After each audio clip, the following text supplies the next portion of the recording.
It doesn't make any sense. We'll talk about why in a moment or two. Right now we have in the lower left hand corner from Acer, it's MMA.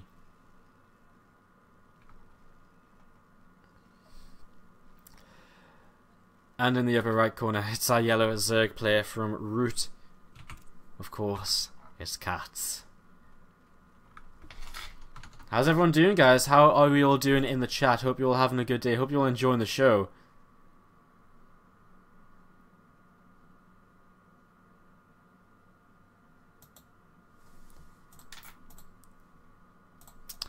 Crazy, crazy game so far. What could we possibly have? Like, honestly, could we possibly have a better series to kick off the SC2 Improved Team League Season 4? I genuinely don't think we can. Because this so far has been absolutely amazing. Like, every game has just been top-notch. Scout here from CatZ will actually see MMA starting this barracks. And this is an 11-11 by MMA in the sense of 11 racks, 11 gas. So, kind of... is this SCV gonna...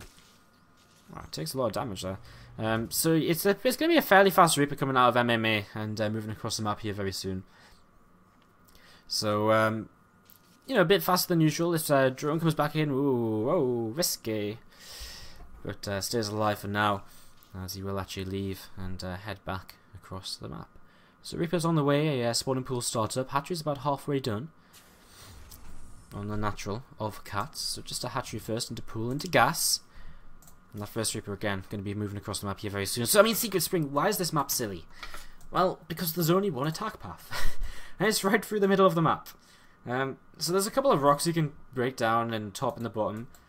But it's just like, you know, it's like, to me, it seems like all you have to do is, like, you either sit here and, you know, nothing can come at you and you can even take down the rocks.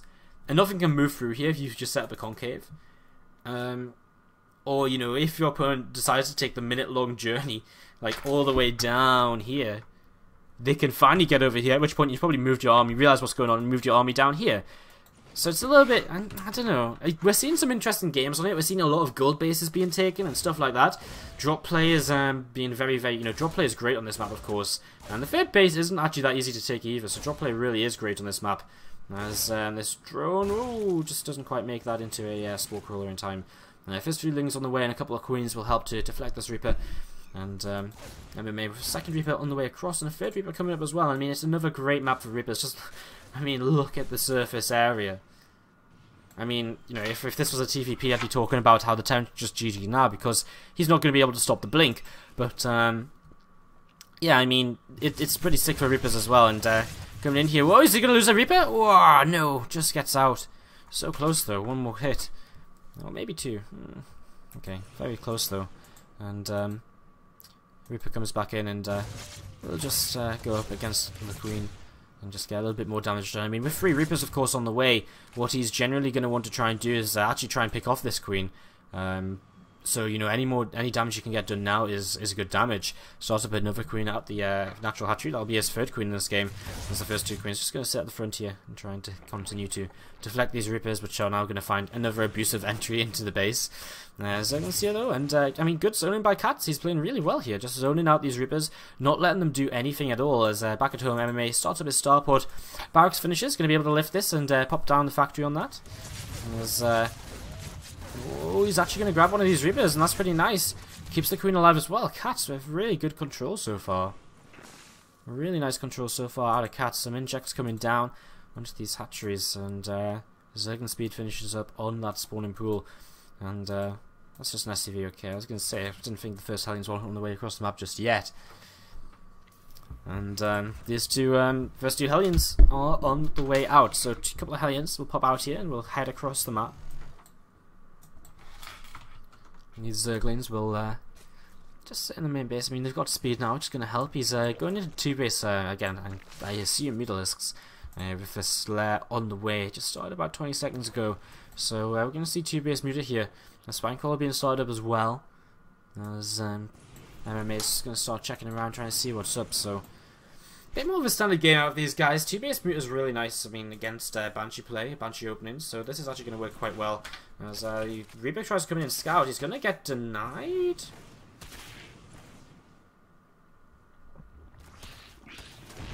actually gets killed as well there, right at the end. So MMA doesn't have the scout on the lair just yet. He doesn't have the scout on the lair at all. And I mean, with an armory on the way, he's going for a Hellbat build. He needs to hit before the mutants come out, and I mean, he's got quite a while. The Spire Zone just going to go down, so I mean, we're talking about another about 2.5 minutes until the mutants come out here. Whereas the Hellbats are going to be attacking very, very soon. Now, there is a Spine Crawler. Some more Lings being made, kind of, sort of. CatZ doesn't really have that much information. He has gotten... Oh, he's seen the armory. He's seen the armory! But did he realise it? He's definitely seen it there, but again, it's a question of has he actually noticed that it's there. There's a Spine Crawler again. A couple of shots on these Hellions. As Banshee will come into position to help deal with this. A couple of Spore Crawlers on the way. And Spine maybe needs to relocate just back a little bit. A little bit more of a defensive position as CatZ will see the second these Hellbats morph in, he will see that they're transforming. MMA is going to play mech, adds on a couple of factories. You know, I actually think he's in a bit of trouble once these Mutalisks come out. He's just not really realised that... Okay, he has seen the lair now. Has he seen the Spire as well? Okay, so the Spire. So he's actually sacrificed the Reaper. Sorry guys, we did miss that. So he must know though. And CatZ, with this being scouted, he starts a Roadrunner and a Nidus network. Wow. Well, this is going to be interesting. I don't know where he could Nidus though. I guess if he keeps building queens, I mean, this could work out quite well in the long run, even if he makes out, 7 meters or so, initially, turn around these initial units, and then just move across the map and use the Nidus just to get roaches and queens across, and then just kind of attack. I mean, MMA's not got, you know, he's building 4s. 4s are great against Mutalisks, but they're not going to be great against a swell of roaches, which are immediately at your front door. And CatZ. Crazy builds, man, crazy builds. 7 meters about to pop out. And, I mean... MMA, look at this, he just knows the timing. I was a minute off, wow, with my prediction on the Mutalisk timing. Learned to count, Wardy. So these Hellions fall back here as Lings and Mutas are moving across. I mean, there's actually just no anti-air here. There's a missile turret being built. That's going to be denied, and Banshee should go down. There's a Viking here. Zerglin's streaming in. This Viking will go down in a second, and it's been a pretty good start. Well, okay, there's a turret though. Comes in towards this third base, and there is an open side of this mineral line here, so he's actually going to be able to pick off a couple more workers. And again, roaches are being made and moving across the map, and right now there's not really too much. A Nidus network comes in the main base. SCVs are going to be pulled towards it immediately here, and these mutas are going to get a fair amount of damage done on these SCVs. I mean, he's pulled, you know, he forces them basically away from the 4 though. Another Nidus network coming down as roaches are attacking this third base. He's actually doing a lot of damage. He's killed 18 workers. And he's going to get a few more here as well. As mutas are still going absolutely crazy in this main. 26 workers killed. Well, this is going great so far actually for CatZ. As these roaches need to be careful though. They can't really afford to fight against a 4, I don't think. Surprised MMA is not morphing in Hellbats, as now we see Nidus network coming in the back of his main base. Some Lings just forcing this to be lifted over here. Nidus network's going to come up in the main. He's going to get in towards the main. What's he going to pop out in the main base? MMA's not realised this, and here we go. Roaches!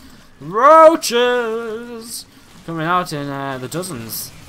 Okay, just maybe not the dozens. Just a single dozen. How many workers is CatZ going to kill? He's killed 41. A siege tank begins to siege. A couple of tanks siege, but CatZ going to move right on top of these. Takes them out with no problem at all. This 4 is going to go down as well. I don't know where the Mutalisks are right now. But Zerglings are going to be able to make their way through as reinforcements. This Nidus network's still up. He's going to be able to unload more roaches. I think CatZ has just beaten MMA. Guys, I think CatZ has just beaten MMA. I don't think MMA comes back from this. Is this what we were expecting to see today? 55 workers killed? And I mean, there's still a 4 out, which is pretty good against roaches, yes, but I mean, well, okay, if these, well, roaches just popping out of this, roaches just popping out here, and is there enough? You get the roaches out of the Nidus. Get the roaches out. There we go. Some more roaches coming out here, and another tank will go down.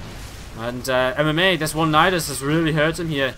Maybe it would have been a bit of a different story if that Nidus wasn't around. As more roaches pop out, more queens popping out as well. This 4's going to fall. And CatZ is on a roll. We're going to an ace match. Our first series of the SC2 Improved Team League Season 4 is going to an ace match between Axiom and Root, 2 of the top teams in this league. And, well, was this how we expected it to go to the ace match though, with Igers and CatZ winning? I'm not too sure if it is, guys. But that's what we're seeing.